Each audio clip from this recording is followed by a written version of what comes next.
Hello dear student, this is Mansi Gupta. Welcome to start maths with Mansi. I hope तो बच्चे अच्छे होंगे, मस्त होंगे, पढ़ रहे होंगे।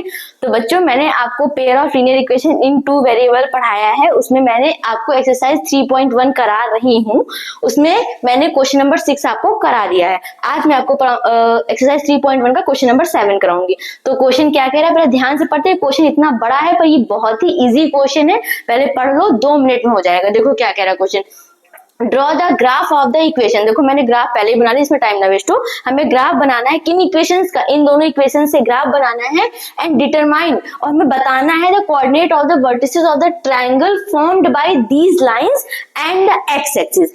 एक जब हम ग्राफ ड्रॉ करेंगे तो देखो 2 लीनियर इक्वेशन है, तो 2 लाइन से ग्राफ ड्रॉ होगा। तो इन 2 लाइनों से जो ग्राफ ड्रॉ होगा, उन 2 लाइनों और एक्स एक्सिस के बीच में एक ट्रायंगल बनेगा। तो उस ट्रायंगल की हमें वर्टिसेस बतानी है। क्या बतानी है हमें? ये 2 लाइन है, लाइन से हमारी क्या बनती है, लाइन ही बनेगी। तो ये दोनों लाइन की इक्वेशन से 2 लाइन बनेगी। तो 2 लाइन और जो एक्स एक्सिस है, कौन सी हमारी, ये होती है हमारी एक्स एक्सिस और ये होती है हमारी वाई एक्सिस। तो हमारी एक्स एक्सिस और उन 2 लाइन से जो एरिया बनेगा वो ट्रायंगुलर शेप्ड का होगा। तो हमें उसका क्या बताना है, उसको वर्टिसेस बतानी है। तो स्टार्ट करते हैं बच्चों। सबसे पहली बात हम रखते हैं पहली वाली इक्वेशन। तो हमारी सोल्यूशन स्टार्ट करते हैं। जो पहली इक्वेशन है वो क्या है, x माइनस का y plus 1 is equal to 0। अब हम क्या करेंगे, इसकी सोल्यूशन निकालेंगे। मतलब x की एक बार वैल्यू, देखो मैंने सोल्यूशन फाइंड करने का सबसे बढ़िया तरीका बताया। एक बार x 0 रखो, देखो जो वैल्यू आती है, एक बार y 0 रखो। लेकिन जब इससे नहीं मिलता है तब आप 1 माइनस 1 2 3 ऐसा कुछ रखे देखो, क्योंकि फ्रैक्शन की वैल्यू थोड़ी अच्छी नहीं लगती ड्रॉ करने में। वरना आप ड्रॉ कर सकते हो, गलत नहीं होगा। बट पहले x 0 फिर y 0। तो हम क्या करेंगे, सबसे पहले इसके लिए कॉलम बना लें यहाँ पे। तो एक बार क्या काम करेंगे, x को 0 करेंगे और y देखेंगे क्या आता है। x रखेंगे यहाँ पे y। अब बच्चों बताओ, जब मैं यहाँ पे x 0 करूंगी तो ये हो जाएगा 0 माइनस का y plus 1 is equal to 0।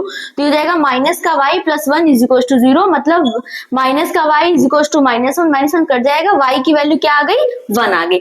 x 0 करने पर y आया 1, x 0 करने पर y आया 1। इतना दिमाग में हो गया। अब हम क्या करेंगे, एक बार x 0 हो गया है, अब एक बार y 0 करेंगे। जब हम y 0 करेंगे बच्चों तो ये x ही रहेगा, ये माइनस का 0 हो जाएगा, प्लस 1 इज इक्वल टू 0। तो x ये प्लस 1 हो जाएगा तो माइनस का 1। तो जब y 0 किया तो x आया क्या, माइनस का 1। तो देखो हमने x 0 y 0 रखने पर हमें वैल्यूज मिल गई, तो हमें अब आगे जाने की जरूरत नहीं है। अब अपनी दूसरी इक्वेशन पे आते हैं। दूसरी इक्वेशन क्या है हमारी, 3x प्लस 2y माइनस का 12 इक्वल टू 0। अब इसका हमें करना है, तो इसके लिए भी वही वाला काम, एक बार x 0 एक बार y 0। तो देखो ऐसे ड्रॉ कर लिया, x लिखा ये y लिखा।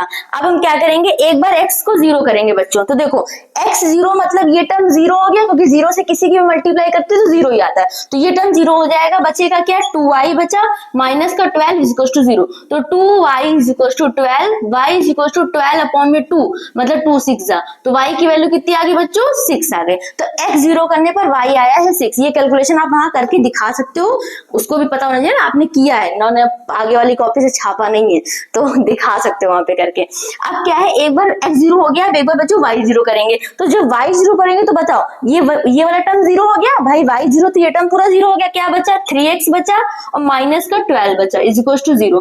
तो 3x इज इक्वल टू 12 हो जाएगा, तो प्लस का x is equal to 12 upon में 3, 3 4 जा 12। तो x की वैल्यू कितनी आ गई बच्चों, 4 आ गई। तो जब y 0 किया तो x आया 4। लो x 0 y 0 पर हमें मिल गया है। तो अब हमें आगे कुछ भी करने की जरूरत नहीं है, बस हमें 2 ही पॉइंट चाहिए होते हैं बस। अब बच्चों ये देखो मैंने ग्राफ बना लिया है। अब मैं पहली वाली लाइन को ड्रॉ करने जा रही हूँ। तो देखो पहली वाली लाइन में जब x 0 है तो y है 1। क्या बच्चों, when x is your 0 then y is 1। x axis ये है, ये 0 है, x 0 है तो y हमारी 1 है। y कहाँ है, यहाँ पे। इसका मतलब इसका नाम क्या हो जाएगा, 0,1। x 0 है तो y है 1, तो 0,1 इसको मैं नीचे लिख रही हूँ, 0,1। दूसरा क्या है बच्चों, देखो जब x है -1 तो y है 0, x है -1। ये देखो x एक्सिस होती है, ये x की पॉजिटिव, इधर x का निगेटिव। तो जब x है -1 मतलब x है -1 तो y 0 है, तो y 0 है मतलब y, ये वाली y, तो y 0 रही, x है -1 तो ये हो जाएगा -1,0। अब हम क्या करेंगे, इसको ड्रॉ कर लेंगे।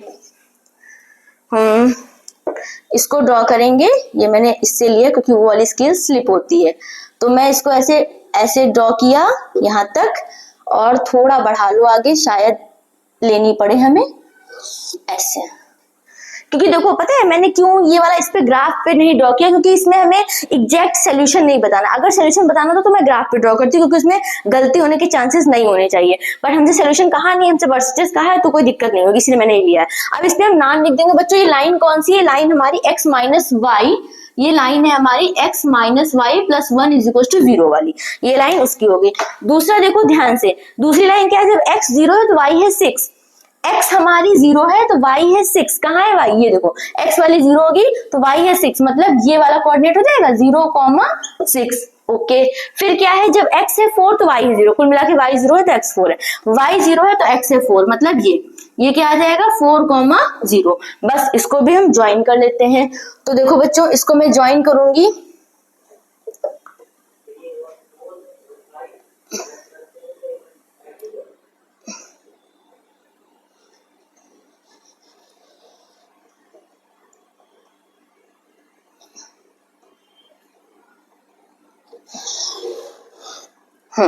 ये मैंने ज्वाइन कर दिया है, आप देख सकते हो। ये हमारी लाइन 2 आ गई है, इसको चाहो तो आगे बढ़ा लो। तो इस लाइन का नाम क्या है? इस वाली लाइन का नाम है हमारी 3x plus 2y minus 12 is equal to 0। बस अब देखो क्वेश्चन क्या कहा था हमसे, क्वेश्चन ने क्या ये कहा था कि determine the coordinate of the vertices. हमें उस वर्टिसेस के कोऑर्डिनेट बताने हैं, उस ट्रायंगल की वर्टिसेस के कोऑर्डिनेट जो फॉर्म हुआ है by these lines and the x axis. देखो यहाँ पे 2 ट्रायंगल बन रहे हैं, एक यहाँ देखो बच्चों दिख रहा होगा, एक देखो ये कुछ ट्रायंगल दिख रहा है और एक ये कुछ ट्रायंगल दिख रहा है। हमसे उन्होंने क्या कहा था? एक्स एक्सिस और इन 2 लाइन से बनाओ। देखो इन 2 लाइन से ये दोनों लाइन हो गई और ये हमारी एक्सिस होती है, तो ये हमारा ट्रायंगल क्या हो जाएगा? यही वाला हमारा ट्रायंगल वो हो जाएगा जो हमसे इन्होंने पूछा है। तो इसकी वर्टिसेस हम लिख देंगे, तो इसको नाम दे दो चाहे ए बी एंड सी। तो ट्रायंगल ए, या ऐसे लिख दो ट्रायंगल ए बी सी, और इसमें जो ए के कोऑर्डिनेट्स हैं तो लिख दो vertices of triangle A B C. क्या हो जाएंगे वर्टिसेस? देखो ए की वर्टिसेस, ओ लिखना तो यहाँ पे भी था, तो इसका क्या होगा? मैंने सोचा था कि नहीं लिखना होगा, बट वर्टिसेस लिखनी है तो ये आ ही रहा है। तो एक मिनट, अगर हमारा सही ड्रॉ हुआ है तो देखती हूँ मैं सेटिस्फाई कर रहा है कि नहीं हो रहा है। अगर मैं इसको ड्रॉ करूं तो देखो, अगर मैं ए के कोऑर्डिनेट निकालती हूँ तो 2,3 हो जाएगा। भाई देखो x एक्सिस पे 2 है और y एक्सिस पे 3 है, तो 2,3 हो जाएगा। अब हम चेक कर लेते हैं, क्योंकि मैंने ग्राफ बोर्ड पे बनाया तो मुझे चेक करना पड़ेगा मैंने सही किया कि नहीं। तो देखो x minus y plus 1 is equal to 0 है। जब x तो हमारा 2 है तो 2 माइनस वाई क्या है? 3 है, प्लस 1 इज इक्वल टू 0। तो 2 और 1 कितना हो जाएगा? 3 माइनस 3 इज इक्वल टू 0। इसका मतलब हमारा सही आ गया। भाई बोर्ड पे बनाया था ना तो थोड़ा सा एक्यूरेसी में प्रॉब्लम हो जाती है, ग्राफ पेपर पे बनाना और बोर्ड पे बनाना थोड़ा अलग होता है। तो अच्छी बात है, हमारे ए के कोऑर्डिनेट क्या मिल गए हैं? तो ए के कोऑर्डिनेट हमारे बच्चे मिल गए हैं 2,3। बी के कोऑर्डिनेट्स क्या मिल गए? देखो बी तो वही है -1,0, और सी के कोऑर्डिनेट्स की बात करूं तो सी के कोऑर्डिनेट क्या मिल गए हैं? 4,0। सी के कोऑर्डिनेट्स मिल गए 4,0। अब हम क्या करेंगे? इसको इन्होंने कहा था शेड कर दो, तो शेड कर दो भाई। ये देखो ऐसे ऐसे रेड से करती हूँ, देखो ये मैंने ऐसे ऐसे शेड कर दिया है कुछ कुछ। ये हमारा ट्रायंगल क्या हो रहा है? फॉर्म हो रहा है। आई होप आपको समझ में आया होगा। तो बस हमसे इन्होंने यही कहा था कि दोनों लाइन से और एक्स एक्सिस से जो ट्रायंगल बनना है उसकी वर्टिसेस बतानी है, तो वो मैंने बता दी है। अगर पसंद आया तो please like share and subscribe, और पढ़ते रहो और कोई भी डाउट हो तो पूछते रहो। मिलते हैं नेक्स्ट वीडियो में, तब तक के लिए बाय बाय।